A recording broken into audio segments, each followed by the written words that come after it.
Thatcher Taylor, ProPath Financial. Welcome back to my classroom. Big question today. When should you retire? We're going to go over 4 questions that you need to have answered as a litmus test before you flip the switch.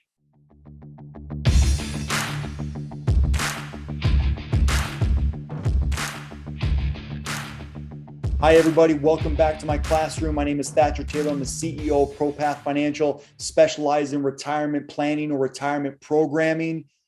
I really appreciate everyone that's been stopping in lately. We've had a ton of growth on the channel. It's still young. We've had a lot of value. I've made some changes. So thanks for subscribing and liking. I really appreciate everyone coming by. Today, we're going to talk about when should you retire? It's obviously different for everybody. Over the past 12 or 13 years, I've seen so many different pre-retirees and retirees, and every situation is so different. Every retirement plan is so different. So I've nailed down 4 big questions that you need to answer first. You need to be able to answer these questions before you literally flip the switch to retirement, because the worst thing you can do is just retire and say, I'm going to figure it out later. There could be some really negative effects from making that type of decision. Question number 1, this is a quantitative question. Do you have enough? So the first big question is, you sat down, you thought really hard about what you want retirement to look like. You're about to flip the switch. And the first big question is, do you have enough? And here's what that specifically looks like. You need to sit and find out what your fixed income is going to be. Where are you going to get your fixed income sources when you retire? Depending on your age, actual full retirement age for Social Security is age 67 if you're born after the year 1960. It's going to be 66 in some months if you're born before 1960. That's when some guaranteed income is going to start if you've been contributing to the Social Security Administration. Most likely you have been paying your FICA taxes, but if you work for an employer or like a state or local government or a federal government that did not contribute to Social Security on your behalf, you may not have gotten that fixed benefit that Social Security is going to pay out to you. However, side note, if you did work for an employer that did not contribute to Social Security on your behalf, a federal, state, or local government, or sometimes a school system, you may get some sort of pension. So that may be your fixed income. Or you may get both. You may get some Social Security and you may get a pension. Who knows? It's different for everybody, but you need to find out what that fixed number is. In addition, do you have any supplemental income coming in that's pretty consistent? Maybe an annuity income or passive rental property income or some business income that may be some fixed income that you're going to need. Take that number and set it aside. Here's what you do next. You need to estimate what you think your retirement expenses and bills are going to be. You need to know that number. We don't necessarily budget just because we want to restrict everyone.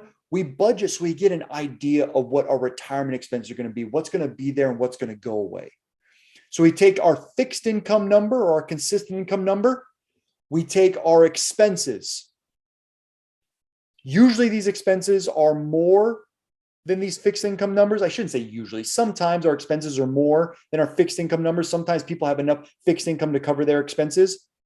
But if you have expenses that are higher than your income, you need to supplement that difference from somewhere, and it most likely is going to come from your investment. So you need to do an analysis, either by yourself or with a financial planner, that helps to evaluate if you have enough to sustain the supplementation of income that you need throughout the rest of your life and your spouse's life to achieve your goals.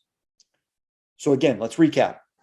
Fixed income or consistent income, what your expenses are. If there's a difference, that's the amount of money that you need to supplement from your investments on a consistent basis year after year until you pass away or your spouse pass away and your assets distribute to the next generation. You need to make sure you have enough. So that answers the question.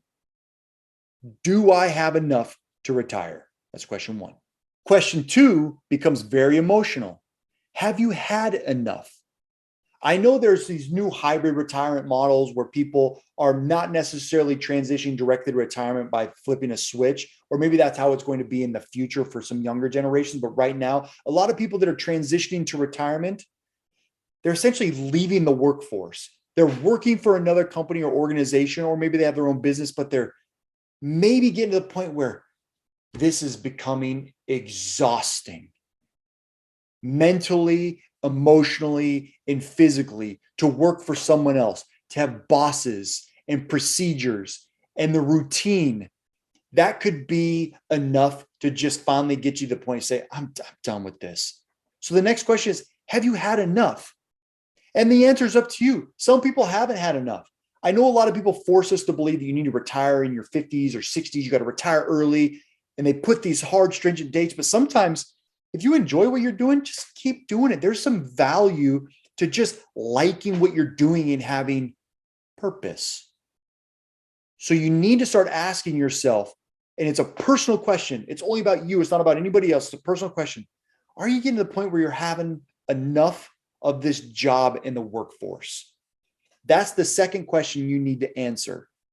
Because what happens next, question 3, could be the most difficult one, but it goes unnoticed. No one wants to think about it.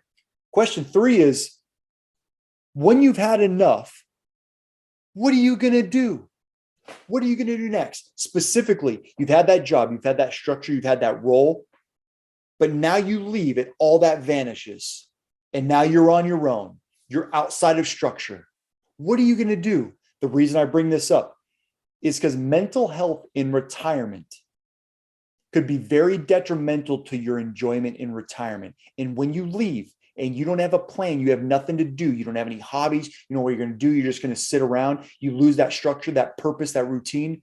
It can be a drain on your emotions and your mind on what to do next through retirement. And then you might regret it. It's important to have a good idea of when you retire, what you're going to do next. It's why my philosophy starts with the plan. It starts with the goals. Your goals guide all this. Like, what do you want your goals to be? What's the vision? What does this look like? Then the plan supports that. So you need to make sure after you find out whether or not you have enough, if you've had enough, and then 3, what are you going to do next? And number 4, here's a really, really big question that makes a lot of decisions even more personal is, who do you have to take care of? So when you retire, do you have to just take care of yourself? Or are you some single old bachelor that you're just going to be kind of doing your own thing and living by yourself, and the only person you need to answer to is you? Or are you going to have a spouse, or maybe even some kids or some grandkids that you want to be close to and you need to help take care of?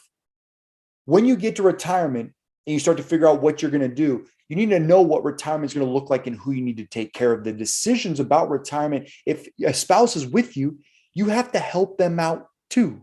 You can't just leave them in the dust when you retire, all this work, and then you're just going to let them kind of do their own thing.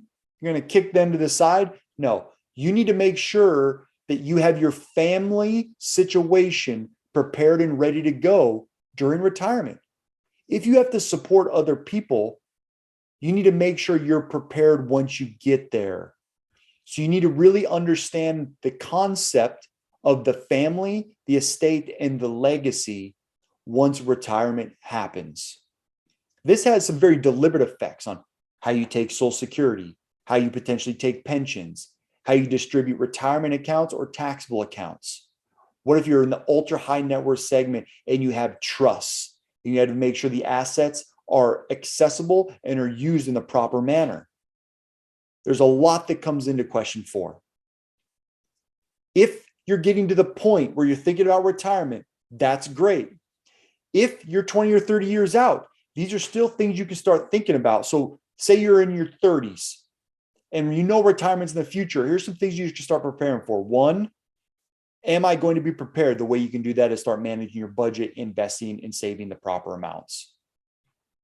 Have you had enough? Do you think in your life, based on what you do, is there going to be a point where you're going to have enough? That's a good question to ask. What are you going to do? Start thinking of hobbies. Start envisioning what you want retirement to look like. And then number 4, who's going to be there with you in that vision? It's very important. Work through this, whether you're at retirement, before retirement, or a long ways from retirement. I hope you enjoyed this video. Thanks for watching. Make sure to like and subscribe so this channel can keep growing. I really appreciate it. Feel free to comment below or reach out to me with any questions. Talk to you soon.